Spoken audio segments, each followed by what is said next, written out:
I got to get back to the hotel. You're not going anywhere, Ray. You've got pneumonia again. You're a very sick man. The hunger strike was my idea. It's hard on everyone, and if I'm not there, I'm scared it'll fall apart. Ray, listen. Right now, the infection is localized in one segment of your lung. If we hit it hard with antibiotics and pulmonary therapy, we can stop it in its tracks, okay? Look, I'll go to the hotel, tell everybody what's going on, and I'll fill you in when I get back. Hey, Dr. Kulani, tell him I'll be home soon. Right. If you're just joining us, I'm into my third cup of coffee, and it's delicious. And I'm talking to Caitlin McGrath, a resident physician at the Kamehameha Hospital. Caitlin, you know only 15% of the doctors working today are women. Yeah, that's true, but the number's going up all the time. Is the job harder because you're a woman? Well, I think the bottom line is that it's hard work, no matter who you are. But I think there are times that I'm treated differently than a man would be in my position. Sometimes it's subtle, sometimes it's not so subtle. Like? You're gonna get me in trouble here. Once when I was working in the ER, a man came in that had been badly slashed with a knife, and I was sent in to stitch him up.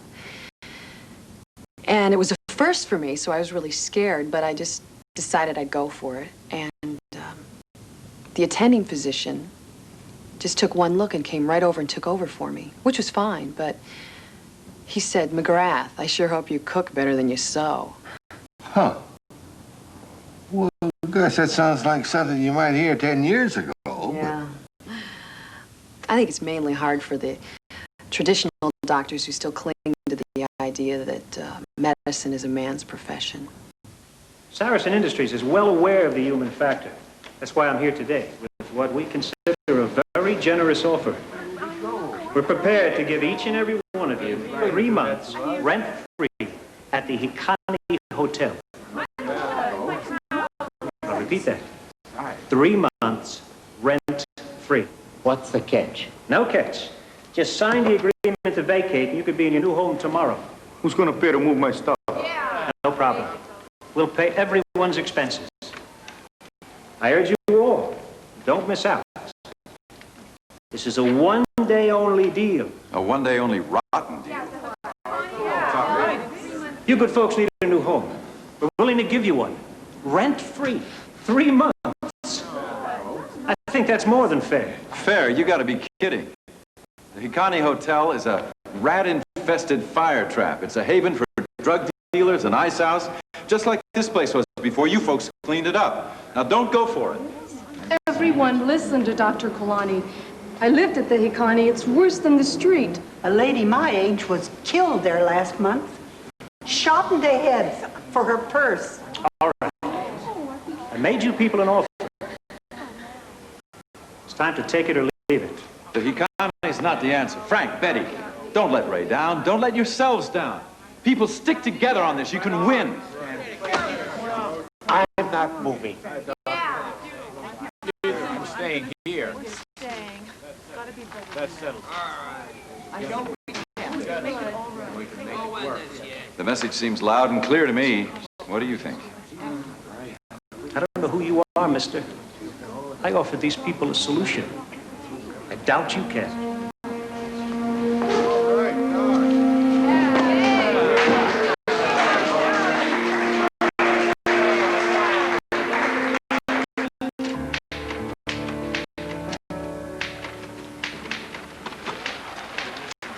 Hey, Duke.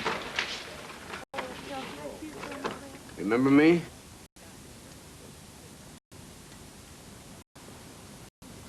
Acosta, Ray Acosta, right?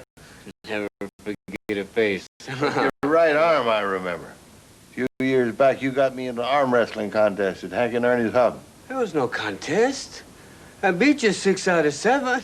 We had some big fun that night, huh? You can talk for yourself, buddy. I lost $50, bought you drinks all night. Hey, Ray, what are you doing in here? Pneumonia. Good. A perfect chance for a rematch. Maybe I can beat you in your weakened state. I've been listening to your show. Interviews with the doctors and patients, good stuff. I was thinking maybe you could interview me. You want to tell about humiliating me at the hub, right? No. See, I've been living at the Teresa Hotel for 9 years. Big corporation bought it. Want to evict everyone. Turn it into a tourist hotel. Oh, yeah. Well, who really needs another hotel? Ray, you really are trying to do yourself in, aren't you? Just talking to my old friend Duke. Well, if you're a friend, tell him to get back in bed and take it easy. Okay, Ray, you heard the doctor. Back to your room. You're going to need your rest if you're going to be on my show tomorrow.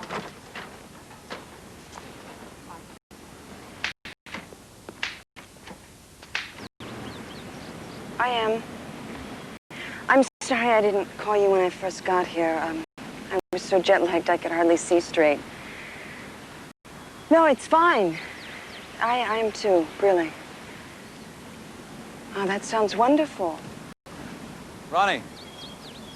No, of course I miss you, of course. Yes, I will. Bye. I had to call my sister. No, I would have said hello to her. Next time. She said to give the nice doctor a kiss.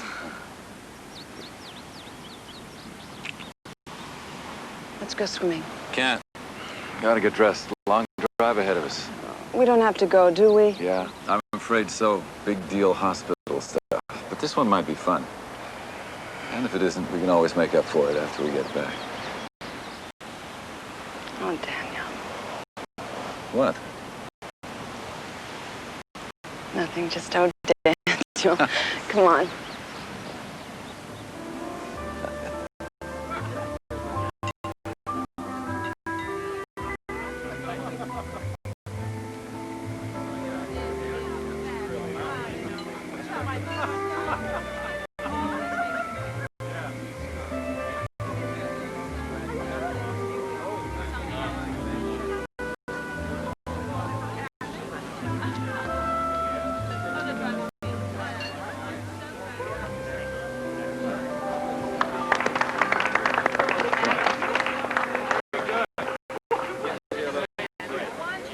See something I want. Ronnie? Please. Cheers. Excuse me. Veronica, good to see you. Stan, how nice to see you. Symphony's back in town so soon? Time flies, but not that fast. We're scheduled for sometime in April, I think. Oh, Daniel, I'm sorry. This is Stan Sorrell. Glad to meet you. It's his corporation that helps keep our orchestra afloat. His corporation also is funding our new burn center. Well, then we're doubly grateful. Has Maggie filled you in on the details of the plans for the burn center? It's going to be incredible. Excuse me, Maggie, this is our dance. Come on. You got it. All right. See you later. Your company is making it impossible for us Excuse me, to... I'm sorry. Your name again? Kulani. Daniel Kulani. Kulani. Well, what a coincidence. My company that you're so grateful to is Saracen Industries. Does that ring a bell, Doctor? Yeah, a loud one. I thought it might. I didn't appreciate that grandstanding stunt that you pulled today. I thought you and I were supposed to be on the same side. Which side is that? The one that turns poor people into homeless people? What's this all about? Well, your doctor friend here thinks that because my corporation doesn't provide housing for the poor, that we are evil. Big bad villains. Well, that's nonsense. I know that Saracen heavily funds in the arts and sciences. But knowing that, I can't figure out why you're so hell-bent on rousting a hotel full of poor people out of the only home they have. Can you explain that to me? It's called business, Doctor. And frankly, I think you need to get your priorities straight. You see, my company is not yet legally committed to that burn center that you're so excited about. Are you threatening me, Mr. Sorrell? Well, you can interpret it any way you wish, Doctor. But remember this. If we do decide to take our funds elsewhere, your board of directors is going to know the reason why. Is that clear?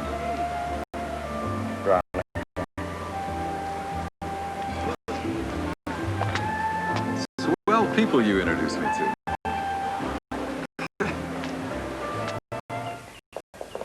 I think I'll have a brandy. Not for me.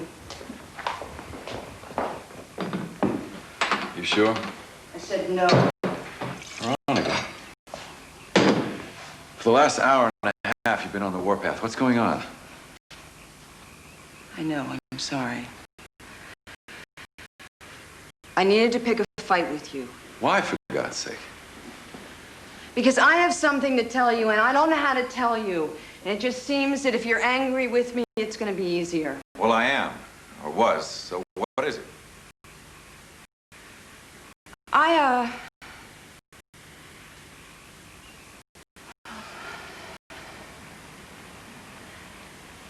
There's someone in Switzerland. This is awful. I met someone there and asked me to marry him. Who is he? A man, widowed, captain of industry. He says he loves me. What about you? Are you in love with him? He's crazy about me, Daniel. He'll take me on any terms. He doesn't care if I travel. He doesn't care if I'm gone for months on end. He doesn't care if I work. The question was, do you love him? He's a good man. I like him.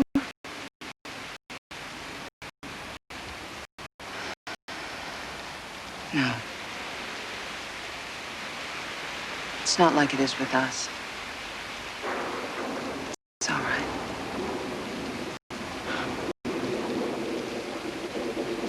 I don't know what to say.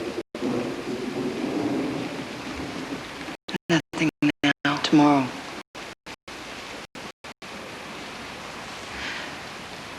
Tomorrow, ask me to marry you.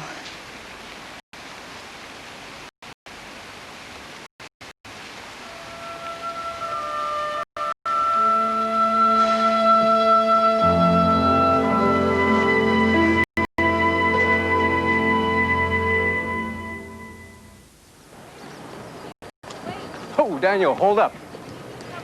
Well, you better head for the hills. What do you mean? I heard you took on that Saracen bigwig single-handedly last night. Maggie's upset. That guy Sorrell's been calling her office a half dozen times already. He's not a happy camper. I don't think he likes you.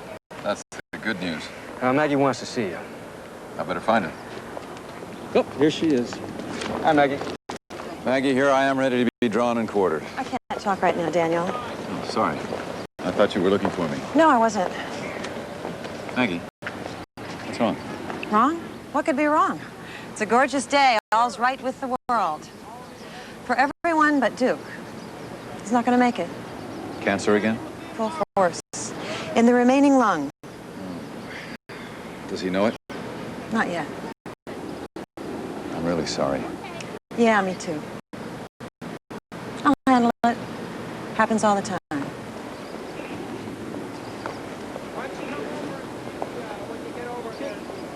Aloha. This is Everyday People, and I'm Duke Algren, broadcasting live from the intimate confines of my hospital room at the Kamehameha. I don't regard myself as a journalist, never have, never will. A journalist sniffs out the big story. Me, I'm hooked on the little ones. But the big story came into this hospital. Came right into my room. That story is a man named Ray Acosta. He's with me right now. Welcome. Thanks, Duke. I want to say hello to my friends at the Teresa Hotel. Ray, why don't you tell us about you and your friends and the Teresa Hotel? Saracen Industries is trying to evict us, put us out into the streets, but we're not standing still for it. No way. A lot of my listeners may know you, or at least they've seen you at the Kahanamoku Beach doing your work. Yeah. I'm the guy under the umbrella with a sketch pad on my lap and jazz on my tape deck. Yeah, you're a sketch artist, aren't you? I do faces. Always been fascinated with faces. I see a face. I I can get it down on paper pretty good. Ray, why is the Teresa Hotel so important to you? Why don't you just move to a different hotel? There are no hotels like the Teresa.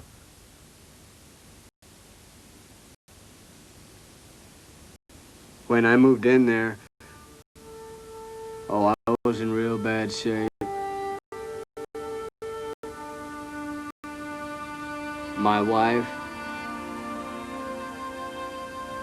and my son were killed in a car crash. I survived, but I didn't want to. I came to the Teresa to lose myself. Instead, I found myself. I found friends.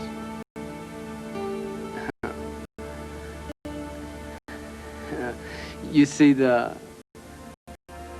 Teresa it's not just any place to us. We keep it up, paint it, looking pretty, just like it was when it was first built.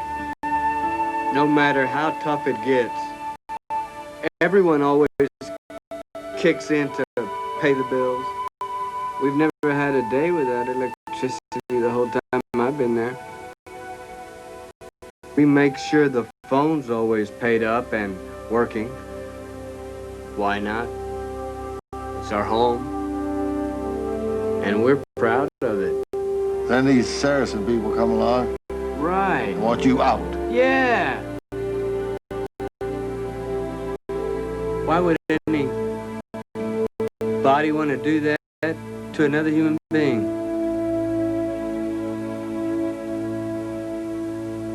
Take away their home. Okay. So if I'm listening to this program at home or on the job, I'm asking myself about now, what can I do? Dr. Kulani, why don't you tell our audience how they can help? Well, if you're a writer, write about it. If you're a reporter, report it. If you're a lawyer, we need your services, so please volunteer. On the other hand, big businesses like Saracen Industries can do something. And that's something Listening to would the make radio, Ray Margaret? Acosta and his friends at the Teresa Hotel part of those homeless statistics. So was I, in the car, held captive by the voice of Daniel Kulani. I want this stopped now. The show will be over in 20 minutes, Stan. You know what I'm talking about? I want the man to keep his nose out of my business. I will ask him to... No, don't ask him. You tell him. You want that burn center, Margaret? You tell him to back off. Do I make myself clear?